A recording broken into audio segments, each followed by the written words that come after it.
David Maxwell moved on from the front line, up the chain of command, and eventually helped plan the response to a possible second North Korean invasion.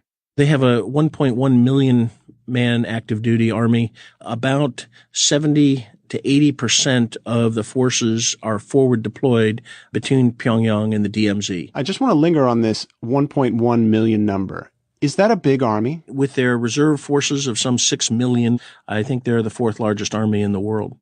So we have the fourth largest army in the world in a country with something like the 50th largest population.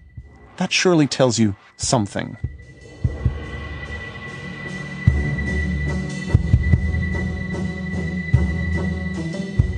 We've heard how the last war started with a miscalculation. How might another start? Miscalculation.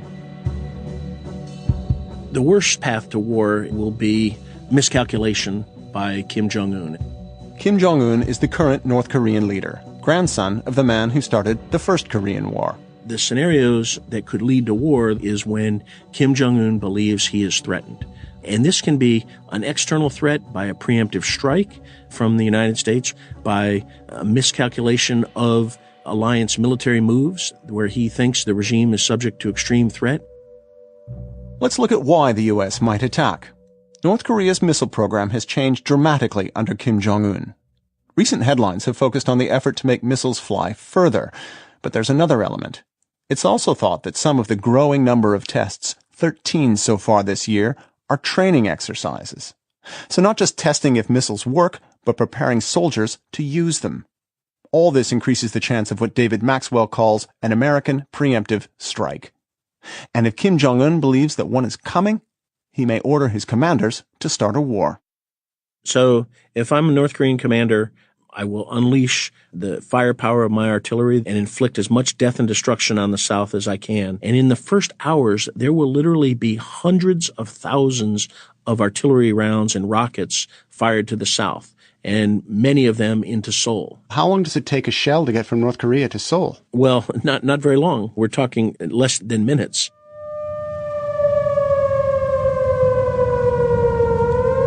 South Korea prepares defensively. They conduct civil defense drills every month. But when you have 25 million people in the greater Seoul metropolitan area, it is not a simple matter to get people into protective areas. And of course, many people won't get the word, won't believe it. Many people will be caught out in the open or caught in buildings that will end up being rubbled. Projections of initial casualties, there'd be 64,000 killed on the first day. In the first day? In the first day. The scale of suffering is something that we cannot imagine, and that really has not happened since the Korean War started in 1950. The scale of the suffering is not the only thing that will harken back to the 1950s. What they want to do is rapidly occupy the peninsula, get North Korean forces all the way to the south, just as they intended to do in 1950. And then, because of the tremendous suffering of Seoul, to coerce what's left of the South Korean government to sue for peace and to allow unification of the peninsula under North Korean control. The last time the North Koreans tried this, they didn't expect the Americans to come running. This time, there can be no doubt. They've signed a pact promising to be there in the event of attack.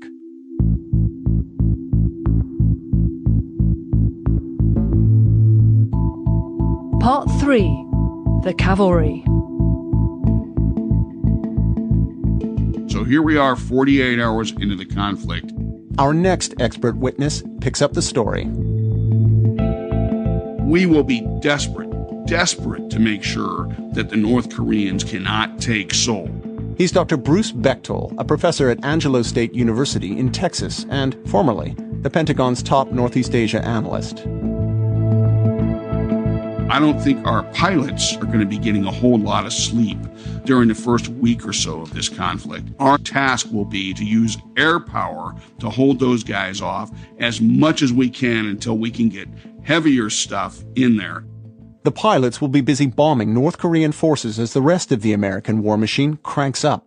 Its vast arsenal is spread around the globe. Within moments of a North Korean attack, an order will go out to get it moving. The first thing you got to do is to get all your stuff combat loaded on ships. Tanks, trucks, armor, artillery, infantry, all the stuff that goes with that. And that will take anywhere from 3 or 4 days for the U.S. Marine Corps guys coming in out of Japan to almost 3 weeks for the heavy tanks to come in all the way from Texas. Wait a minute. The tanks that are going to help fight in Korea are in Texas? That's correct.